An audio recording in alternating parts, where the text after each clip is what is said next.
Would it even be a Swedish party without meatballs? No way. So I'm making Swedish meatballs. They're super moist and flavorful, and they swim in an extra creamy gravy with tart, bright lingonberry sauce on the side. To get started on the balls, I've got ½ a pound each of ground beef and ground pork. I love that flavor combination. It's a great amount of fattiness. And then I'll sprinkle in 3/4 of a cup of breadcrumbs, 1/3 of a cup of milk, and 1 lightly beaten egg. And the combination of the egg and the milk and the breadcrumbs will help the meatballs bind together and then also contribute moisture. I'll season with a teaspoon of kosher salt and black pepper, and then nutmeg, ginger, and allspice, which is a delicious warm combination that is a defining feature of Swedish meatballs. And then freshly grated nutmeg is always gonna taste better than the pre-ground stuff. So I'll do a few passes on my fine duster.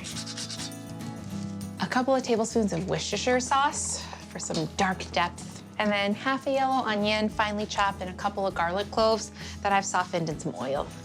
I've got a baking sheet here lined with parchment and my scoop. I'll have that standing by while I mix up my meatball mixture. I'll just get in here with my hands. So my favorite Swedish furniture store has delicious Swedish meatballs. These are my version of those furniture store meatballs. Okay, I've got my scoop here to make them all uniformly sized. This is about a tablespoon-sized scoop. I'll get this onto my baking pan, and then I'll keep on rolling. And these will bake at 425 for 10 minutes while I make my gravy.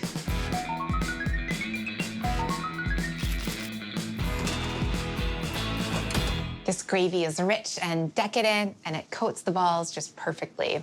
I'll start with 3 tablespoons of butter, and I'll combine it with 3 tablespoons of all-purpose flour. So the butter and the flour will make a roux, and that's what will thicken my stock to create a luxurious, thick gravy. I'll cook this off for about a minute or 2, just to get rid of that flour flavor. And then add a bit of allspice, some thyme leaves. I'll strip these right off the stem. And then a dollop of mustard. I think the zinginess from the Dijon kind of helps balance out all the richness. I'll gradually whisk in now 2 cups of low-sodium beef stock. And as it combines with the roux, it'll thicken up. So I'll whisk constantly so that the roux gets incorporated smoothly with the stock. Oh, it smells good.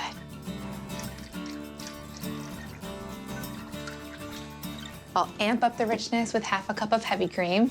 Since Swedish meatballs are smaller, they're healthier. So there's room for heavy cream.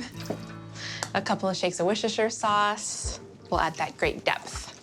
I'll let this bubble for a few minutes now so that it thickens up. Making a gravy is so satisfying because you get to watch it thicken up before your very eyes. Making this gravy is a good activity to do in the few minutes that the balls take to cook. Speaking of which, oh yeah, these look great. They're gonna look even greater once they're cloaked with this creamy gravy. I'll get them right into the braiser. I'll fold them in to get them totally coated in the gravy. I'm getting excited. Gravy looks good on these. I'll plate them up. Oh yeah, look at how creamy that is. Sprinkle on some fresh parsley. Get the necessary lingonberry sauce. Lingonberry sauce is tart. It's a little bit like cranberry sauce, and you've got to have it with a Swedish meatball.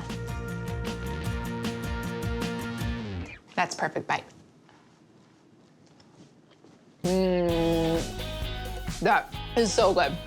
Just melts in your mouth. It's so flavorful. And I gotta be honest, I kind of feel like putting together some furniture now.